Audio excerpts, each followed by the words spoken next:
मैं चाहता हूं कि आप कल्पना करें कि मैं आपके पास आऊं और आपसे ऐसा कहूं कि आप करोड़पति बन गए हैं, और मैं आपके चेहरों पे मुस्कुराहट देख पा रहा हूं यदि यह बात सत्य हुई तो। और मुझे निश्चय है कि आप बहुत उत्साहित होंगे, क्योंकि पैसा एक ऐसी वस्तु है जिसे पूरा संसार बहुमूल्य जानता है। परंतु मैं आपसे कहना चाहता हूं कि कोई एक और ऐसी वस्तु है जो पैसे से बहुत बहुत बहुमूल्य है। यदि आप 1 करोड़ रुपए खो देते हैं तो शायद से आप उसे वापस प्राप्त कर सकते हैं या उसे कमा सकते हैं, परंतु एक बात इतनी महत्वपूर्ण है, बहुमूल्य है, कि यदि आप उसे खोएंगे तो उसे कभी नहीं पा पाएंगे, कभी नहीं। और हम 2020 के अंत में पहुंच चुके हैं, और मैं नहीं जानता आपके दिमाग में आप इसे भला वर्ष सोच रहे हैं कि बुरा वर्ष सोच रहे होंगे, परंतु हम सब ने 2020 की शुरुआत एक 31 करोड़ रुपए के साथ हमने शुरुआत की। और हम कह सकते हैं कि एक साल में 31 लाख जो सेकंड है उससे ज़्यादा होते हैं एक साल में। और दिसंबर के अंत में हम आ गए हैं, और हम कहाँ पे हैं, और इतने सेकंड्स हमने गंवा दिए हैं 2020 के। और अभी हमारे पास कहा जाए तो 20 लाख सेकंड्स बचे हुए हैं। और आप सोच रहे होंगे कि क्यों 1 सेकंड इतना महत्वपूर्ण है। इसका कारण यह है कि हर सेकंड हम कोई ना कोई निर्णय लेते हैं। हमें क्या करना है उसके विषय में निर्णय लेते हैं, हम क्या सोचते हैं उसके विषय में निर्णय लेते हैं, अपने आचरण के विषय में निर्णय लेते हैं। और हर छोटा जो निर्णय होता है, ध्यान से सुनिए इस बात को मेरे प्रिय मित्रों, हर एक छोटा निर्णय जिसे हम लेते हैं तो वो हमारे जीवन के परिणाम को निर्धारित करता है। हर एक छोटा कदम, हर एक छोटा चुनाव जो आप लेते हैं वो आपके जीवन के परिणाम को निर्धारित करता है।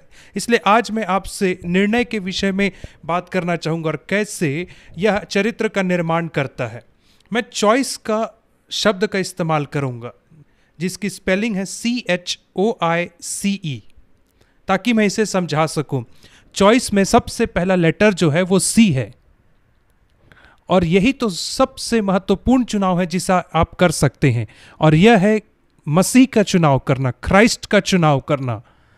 और यह वह जगह है जहां से हर बात की शुरुआत होती है। यदि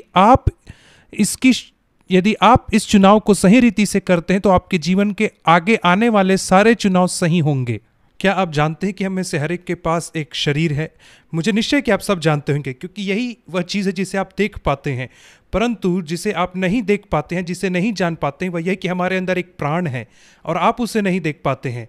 और कल्पना करिए यदि आप अपने शरीर में कैंसर के साथ जन्म लिए होते, और बहुत ही मुश्किल होता है। मैंने बहुत छोटे छोटे बच्चों को देखा, नए जन्मे बच्चों को देखा जो बीमारी और कैंसर के साथ जन्म लेते हैं। मैं कल्पना करता हूँ कि यदि एक जवान लड़का या लड़की होने के नाते आपके पास कैंसर होता तो आप बहुत बार बीमार पड़ते, और आपको बहुत सावधान रहना पड़ता कि आप क्या खाते हैं। यदि आप कहीं जाते तो आपको बहुत सावधानी बरतनी पड़ती कि कहीं आपको कोई इन्फेक्शन ना लग जाए, और आपको बहुत ज़्यादा समय अस्पताल में व्यतीत करना पड़ता, कैंसर वार्ड में। तो कैंसर एक सोल का भी होता है, प्राण का कैंसर, जिसे कहते हैं पाप। बाइबल उसे पाप कहती है। और इसका दुखद बात यह है कि हम में से हर एक के पास यह प्राण का कैंसर होता है। और बाइबल में एक पुस्तक है, रोमियो की पुस्तक, जिसके 3 अध्याय का 22वां वचन कहता है कि हम सब ने पाप किया है, और कोई एक व्यक्ति भी नहीं है इस संसार में रहने वाला, एक व्यक्ति को छोड़ करके जिसने पाप नहीं किया हो। हम सब ने पाप किया है, और हम सब के अंदर, हमारे प्राण में यह कैंसर है। यदि आपके शरीर में कैंसर है तो सबसे बदतर बात जो आपके साथ हो सकती है वह यह है कि आपकी मृत्यु हो सकती है। परंतु उसके बाद आप इस देह से आज़ाद हो जाएंगे, और अनंत काल में आप बिना कैंसर के जीवन जी सकते हैं।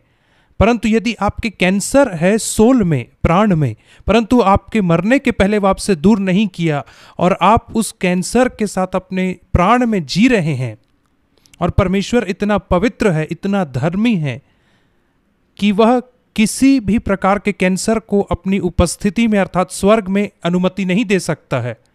आपका जीवन एक कप के समान है, ये जो कप आप देख रहे हैं, और मैं इसे मीठे पानी से भरना चाहता हूं, परंतु इस कि समस्या यह है कि कप जो है वो गंदा है, जैसे आप इसमें अंदर देख पा रहे हैं, और इससे कोई परवाह नहीं कि आप नल से कितना मीठा पानी इसमें भर रहे हैं। जिस क्षण इसमें आप पानी भरोगे मीठा पानी, वह पानी गंदा हो जाएगा। इसलिए सबसे महत्वपूर्ण बात यह है कि हमें कप को साफ करना है। मैं आपको एक रहस्य बताना चाहूंगा। सबसे महत्वपूर्ण जो चुनाव है वो है इस कप को साफ करने का, अर्थात कैंसर को दूर करने का।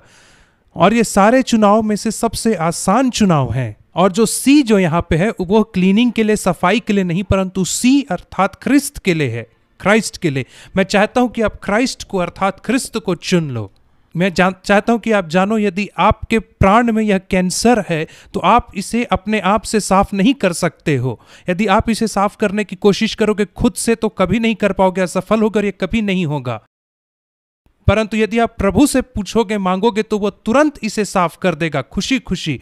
और जब एक बार यह कप साफ हो जाएगा तो परमेश्वर इस कप को अपने शुद्ध जीवन से भर देगा और आपके पास सबसे सफलतापूर्वक जीवन होगा इस संसार में। और आपने यूहन्ना 3:16 सुना होगा। वो वहां पे कहता है कि परमेश्वर ने जगत से ऐसा प्रेम रखा कि उसने अपने इकलौते पुत्र को दे दिया, ताकि जो कोई उस पर विश्वास करे वह नाश ना हो परंतु अनंत जीवन पाए। और यद्यपि यह बहुत ही साधारण सा वचन है, आपने उसे अपने जीवन में याद किया हो, पर आपने उसके विषय में सोचना कब प्रारंभ किया? और हो सकता है कि उसके बहुत सारे वचनों को आप नहीं समझ पाते होंगे, परंतु मैं इस वचन को समझाने की कोशिश करूंगा इस उदाहरण के साथ। उस वचन का अर्थ यह है कि परमेश्वर ने स्वर्ग से नीचे पृथ्वी पे देखा और हम सबको इस प्राण के कैंसर के साथ जीवन व्यतीत करते हुए देखा और जाना कि हम कितनी भी कोशिश क्यों ना कर लें, अपने प्रयास से हम अपने आप को स्वतंत्र नहीं कर पाएंगे जो हमारे प्राण का कैंसर है उससे। परंतु उसने हमसे इतना प्रेम किया कि उसने निर्णय लिया कि वह अपने पुत्र यीशु मसीह को भेजेगा इस संसार में, ताकि इस सोल के अर्थात प्राण के कैंसर को हमसे दूर करे। और इस कार्य को करने के लिए यीशु मसीह को मरना पड़ा। केवल एक ही वस्तु है जो इस कप को साफ कर सकती, इस कैंसर को दूर कर सकती है, और वह प्रभु यीशु मसीह का लहू है। और इसलिए उसे आना पड़ा, अपना लहू बहाना पड़ा, ताकि अब उस खून के द्वारा किसी भी प्राण का कोई भी कैंसर दूर कर दिया जाए। और आप इसे अपने जीवन का सबसे महत्वपूर्ण चुनाव बना सकते हो। आपको कल के लिए, परसों के लिए, 5 साल 10 साल बाद के लिए रुकने की आवश्यकता नहीं है। इस चुनाव को आप आज ही ले सकते हो। ये बहुत आसान है, इसे आप अभी बैठे बैठे भी कर सकते हो। जहां कहीं भी आप हो, अपने घर में या किसी और जगह में, धीरे धीरे अपने हृदय में यीशु मसीह से आप बातचीत करें। वो आपकी बात को इसी समय सुन रहा है, वो इस समय आपकी आवाज को सुन रहा है। उससे कहें कि आपने जाना है कि आपका कप कितना गंदा है, आपने इस बात को जाना है कि आपके अंदर वो कैंसर है और आप उसके साथ नहीं मरना चाहते हैं। और उससे मांगिए कि वह आपके प्राण को अपने लहू से धो दे, और यदि आप विश्वास करेंगे तो वो कर देगा, और ऐसे ही वो कर देगा। और ये सबसे आसान चुनाव में से सबसे आसान चुनाव है। और जब आप ये चुनाव को ले लेते हैं तो आप प्रतिदिन यीशु मसीह का चुनाव करते जाएं। और अब मैं अभी 40 की आयु में हूं। जब मैं स्कूल में था तब मैंने इस बात को अपने माँ बाप से सीखा था, और प्रतिदिन मैं सुबह उठ करके ऐसा कहता हूँ। मैं आपके सामने मानना चाहूँगा कि प्रतिदिन तो मैंने इस बात को नहीं किया है, परंतु फिर भी मैं जब भी प्रतिदिन सुबह उठता हूँ तो मैं प्रभु से इस रीति से कहता हूँ, और मुझे तेरे अनुग्रह की आवश्यकता है ताकि मैं अपने कप को साफ रख सकूं, अपने प्राण के कैंसर को दूर कर सकूं। और प्रतिदिन आप यीशु मसीह का चुनाव करें और वो आपकी सहायता करेगा, वो आपकी सहायता करेगा। मैं आने वाले दिनों में इसके बारे में और आपसे चर्चा करूंगा। आइए प्रार्थना करें। पिता, मैं तेरा धन्यवाद करता हूं जिसके लिए तू है। हम कुछ भी नहीं है, परंतु तू सब कुछ है। धन्यवाद प्रभु यीशु कि तूने उस बलिदान को दिया ताकि हम में से किसी को अपने जीवन के अंत तक इस कैंसर के साथ नहीं जाना पड़े, ताकि हमें यह गंदा कप अपने पास नहीं रखना पड़े। आइए प्रभु जी आज और हम में से हर एक की पुकार को सुनिए, यीशु के नाम में, आमीन।